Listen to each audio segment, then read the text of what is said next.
What did the ancients know of their great men? Just faces in profile on coins. They could only see reflections of their faces. Printing them on paper marked the start of the modern age. Photography was invented in 1839. Soon after, portrait studios sprang up in England and the United States. The dream became a reality. But what do our faces say? What do they reveal?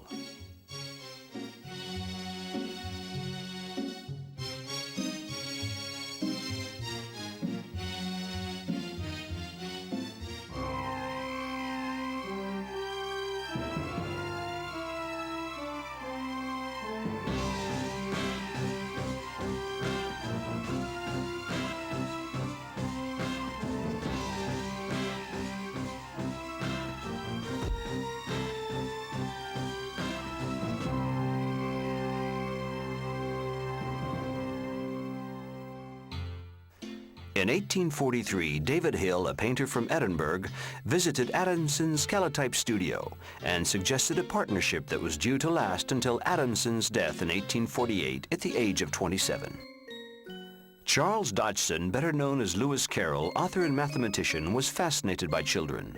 He wrote Alice in Wonderland for Alice Liddell, the daughter of one of his friends, and made her one of his first models. He photographed a few celebrities, but young girls were his favorite subject, and portrait photography was his passion.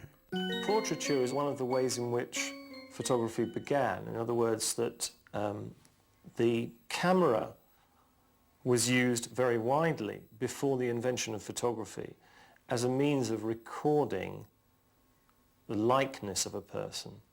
Before the invention of photography, there was a huge fascination in Europe with silhouettes.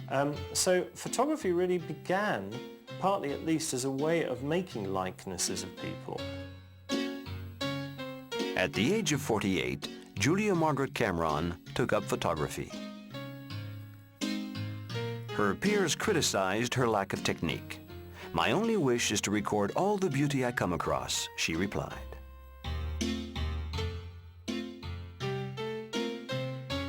In the 19th century, with photographic portraiture, it does perform a very similar function. Otherwise, it shows the social position of the person photographed, and that person would often be photographed in a way which reflected their power, their influence, their prestige.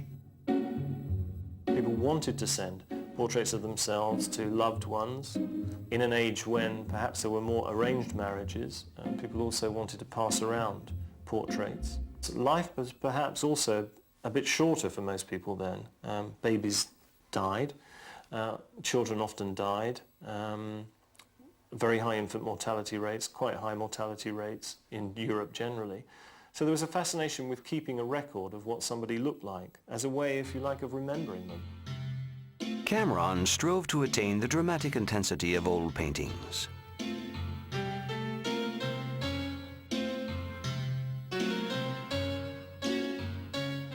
By the mid-19th century, portrait photography became more widespread. Professional studios sprang up, the most popular of which was that of Disdery, who, for a modest sum, offered a portrait-cum calling card. All the studios try to attract the more well-off customers. For instance, Nadar moved to the prestigious Boulevard des Capucines. He invented the psychological portrait photograph. He talked to the subject, generally a friend, then suddenly interrupted the conversation when he thought that the subject had the right attitude. His aim was to show the individual's character rather than his mere identity. Great men of the day considered it essential to have their photograph taken.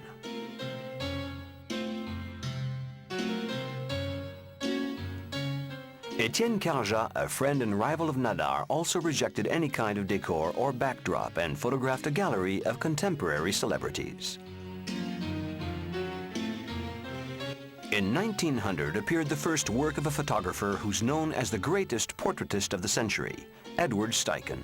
I brought out my portfolio with fear and trembling, and I looked at it and seemed to be very much interested, said some nice things about them, and so I turned to him with great gusto and enthusiasm. I said, "The greatest ambition of my life, Master, is to make a photograph of you."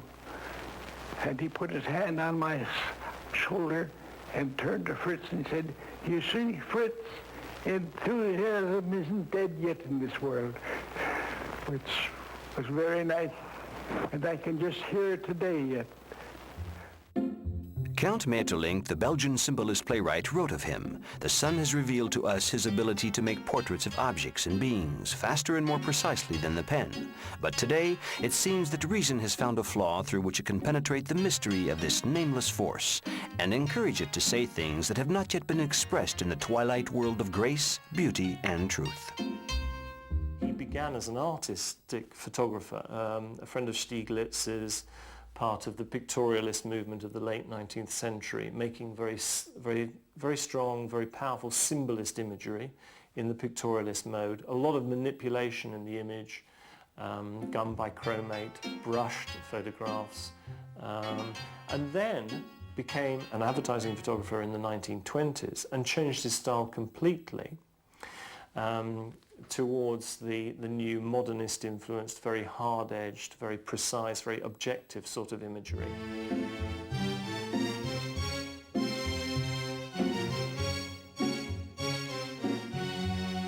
Garbo came in off the set. The director says, "Now you have only 5 minutes." I said, "All right." So I had a kitchen chair there for her to sit on. I draped my black frequency cloth over the back. I asked her to sit on that chair. She sat on the chair, and like a good sport, she straddled the chair, leaned her arm on the back, facing me. And then I started the photograph, and she would turn her head this way and shake her head in this way. And this wasn't the Garbo that I was interested in. This was the regular Hollywood Garbo. So I said, "It's too bad we have to photograph all these things with the hairdo that you wear in the thing, this Hollywood hairdo." She said, "Oh, this hair," put her hand up to her head and brushed them back. And I said, "Greta, now let's make a photograph of that." And the good sport again that she was, she went into it, and those are the only pictures I have ever used of Greta Garbo. Long ago came to the conclusion that if you could get one moment of reality shining out of that person, that was as much as you could get in the portrait, and then you had something essential.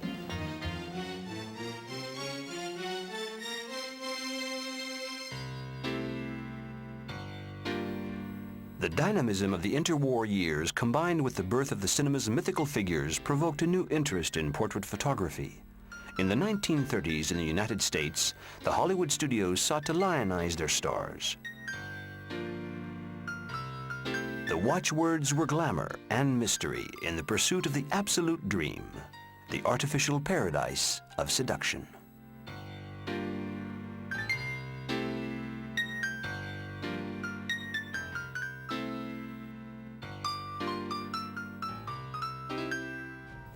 In France, portrait photography exploded in the late 40s, the most famous example being Harcourt Studios. The critic, Roland Barthes, went as far as to say, "In France, you're not an actor until you've been photographed by Harcourt."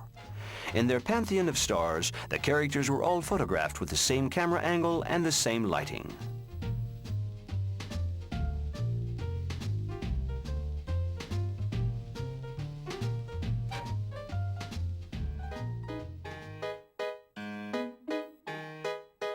The set photographer Roger Corbeau photographed 160 movies, many of which are now considered classics. He imposed his own style, not hesitating to modify scenery and lighting to serve his own artistic universe. Brassai arrived in Paris from Hungary during the Surrealistic Revolution, but he maintained that he only sought to express reality, for nothing is more surreal.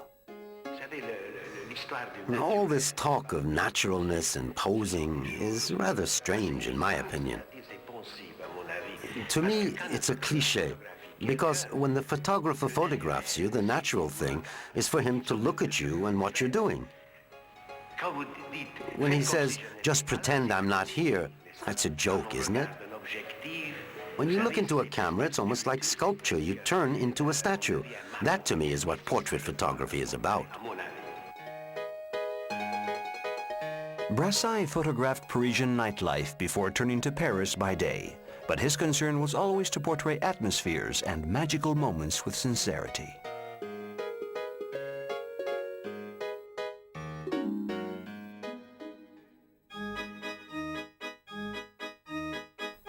There are days, Robert Doisneau said, when the simple act of seeing is sheer joy. Even though he arranged certain scenes, Doisneau liked to define himself as a gatherer of images. He isolated fragments of time in banal situations in which daily life seemed to be freed from its shackles. It's true, he added, that I sometimes borrowed the hidden treasure that my peers unknowingly possessed, which admittedly made things easier for me.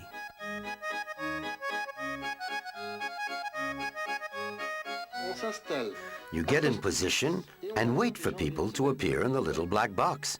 It happens all by itself.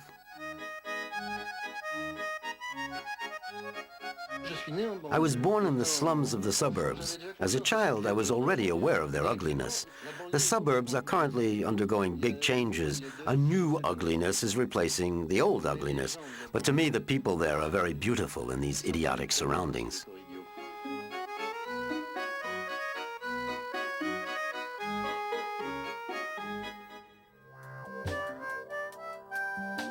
The importance of portraiture can be seen also in the nature of the mass media, in the nature of the press, in that virtually every aspect of the press, whatever the story is, people want to personalize that story. In the 60s, a trend that stemmed from the magazines created a new need, naturalism. The tabloid press wanted to reflect the society of the day and show famous people as they were in everyday life. Photographers were interested in the stars, but now they also created them. The studios no longer controlled their subjects, and the paparazzi's zoom lenses made their appearance. The age of famous people was beginning. It was a stroke of luck for Willie Rizzo, the man who loved women.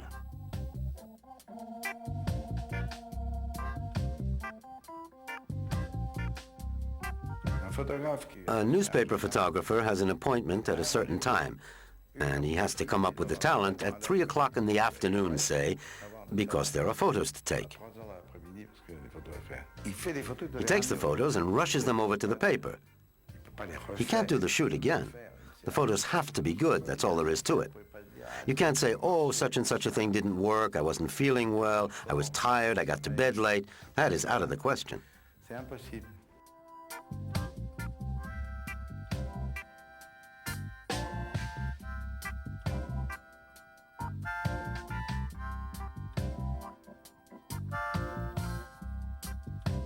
Philip Halsman arrived in the United States, his reputation already established. His photos of celebrities were on the front pages of countless newspapers. He was to do over 100 front-page photos for Life magazine.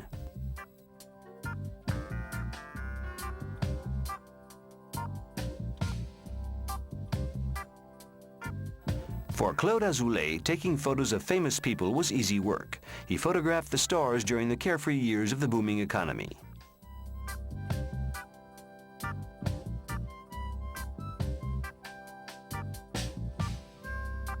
What is very interesting about the portrait is that it's always been used for a variety of purposes. I mean, it has a social meaning, it has an economic meaning, it has a political meaning. All of those aspects are in play. The portraits of celebrities, of the famous, the powerful, would also be quite widely distributed, quite widely shown, and would have an influence on the ways other people photographed ordinary individuals. So there would be fashions in portraiture. Politicians also let themselves be photographed. They realized the importance of photography because it brought them closer to the general public. In doing so, they appeared more accessible, more human.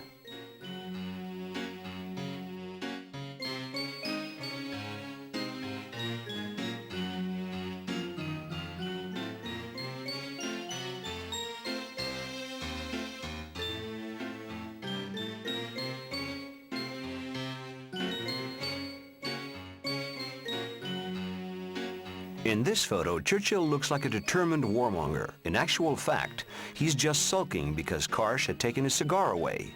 Yusuf Karsh is a master political portraitist and respects the tradition of the posed portrait.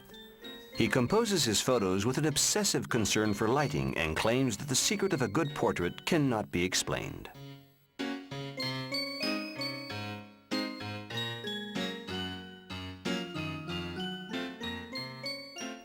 Another posed portrait by Seydou Keita, whose photos form a historical overview of Malian society.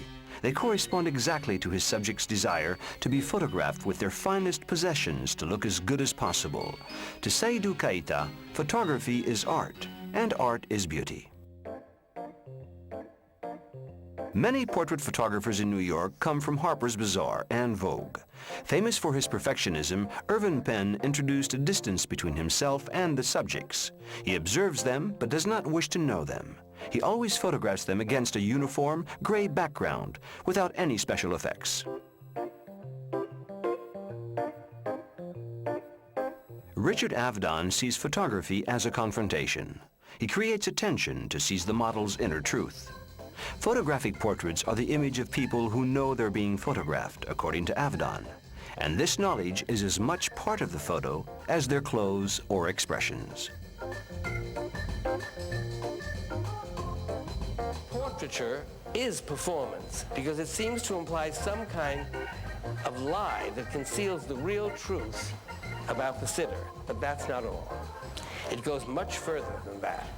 The fact is that you can never get at the thing itself, the real nature of the sitter, by stripping away the surface. You can only get beyond the surface by working with the surface. All that you can do is manipulate that surface, gesture, costume, expression, radically and correctly.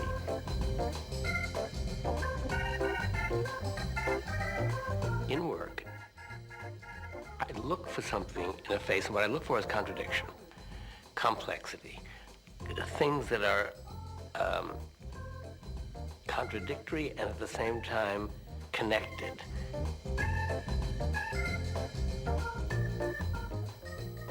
Portraits should be lively, and nothing should distract you from their vision. The same neutral backgrounds as those in the fashion world should be used, enabling the viewer to concentrate on the subject.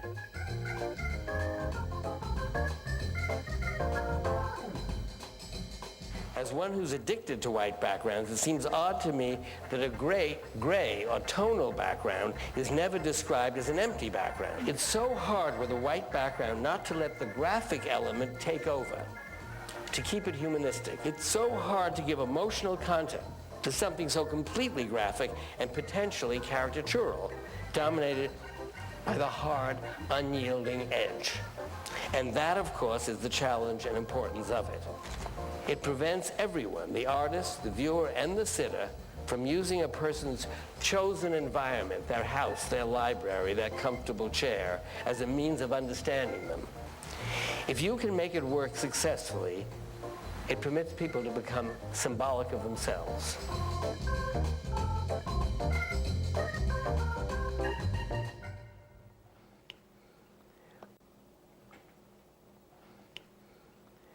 If these were one of the Stalin portraits, if you were going to die tomorrow morning, do you think you would do anything differently? Why don't you just think that that's what's going to happen? Avedon's portraits capture the model's mystery and emotion. His perception of photography is similar to his perception of the world, the wounds of time, the wait for death, the obsessions. And despite all that, the only redeeming thing, the ability to give life. If Helmut Newton is more at home in fashion and nude photography, where he can let loose his fantasies and obsessions, he puts the viewer off scent by mixing classicism and humor in his portraits. He confronts the subject with his own universe and instills his photos with his imagination.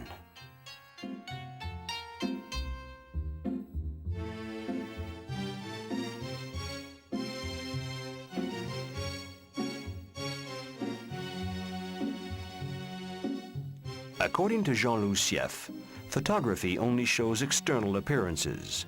A face can look sad to one person, bored to another, and calm to a third. To interpret an image, we all draw upon our own imagination, our memories, and tastes.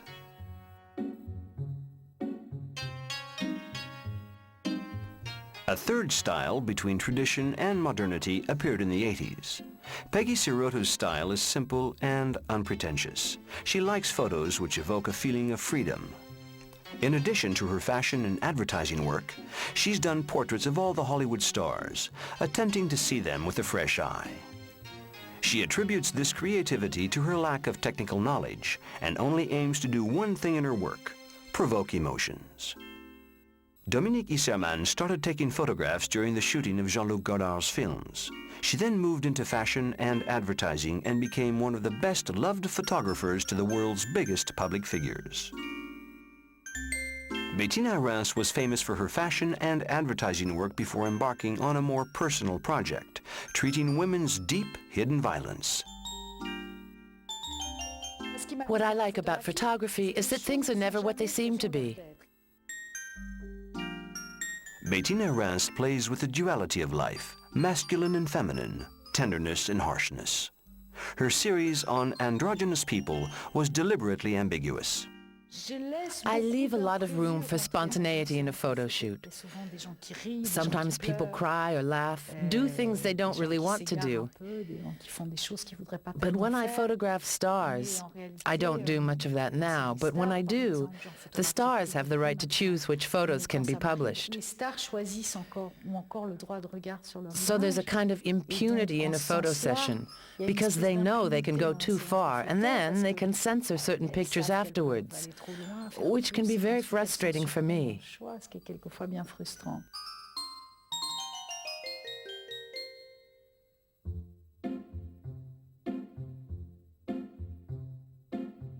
Patrick de Marchelier doesn't aim for any effect of style or decor. His photographs of the Princess of Wales show her the way we'll always think of her.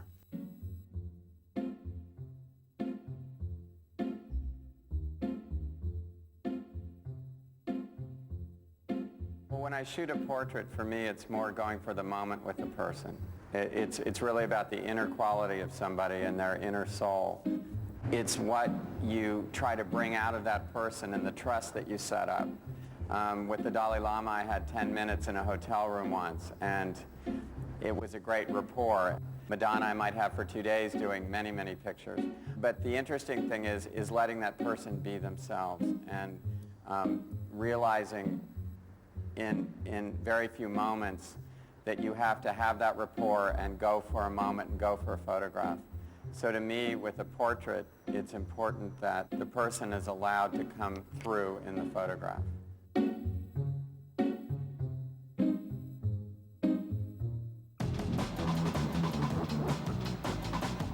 Anton Corbijn took his first photos at a concert with his father's camera.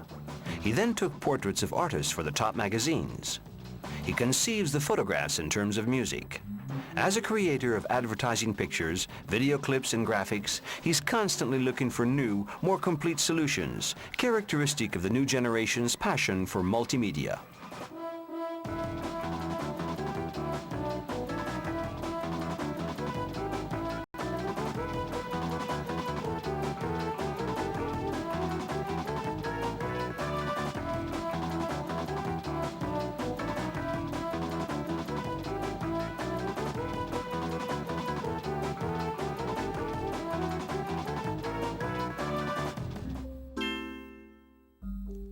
François-Marie Bagné began by drawing. He showed his work to Dali, who was so enthusiastic that they became friends. The young prodigy was 15 years old at the time. 4 years later, he published his first novel, Résidence secondaire, which established his reputation in the literary world. His third gift is photography. His portraits are chance encounters or arranged events which treat the themes of love, solitude, and the passing of time. J'ai d'abord pris des photographies pour me souvenir de choses. I first took photographs to remember unforgettable things and faces that I was afraid would fade away. I don't have a good memory for faces. In the street, for example, when I see a man standing on his own, screaming, his arms raised in despair, his despair feels like my own despair. I can't just let it go, and once I'm back home, write about it, at the corner of the Rue Royale and the Rue du Faubourg Saint-Honoré. That's ridiculous. Writing about it is idiotic. To me, writing is good enough for poor souls like me, whereas photography is unique. I think that a portrait should be powerful enough to make us want to ask questions about the face we're looking at. Something in the contradictions in the face, in the attitude, and the expressions should make you wonder who this person really is and come up with answers of your own. To me, a portrait is like a huge neon question mark.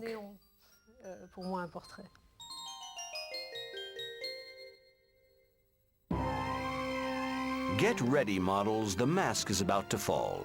The portraitist, sculptor of your faces, lets others see the texture of your skin up close, lets their eyes look into yours, and search the wrinkles of your inner self. And yet, thanks to these portraits, be they the fruit of chance or design, what a delight to exist forever.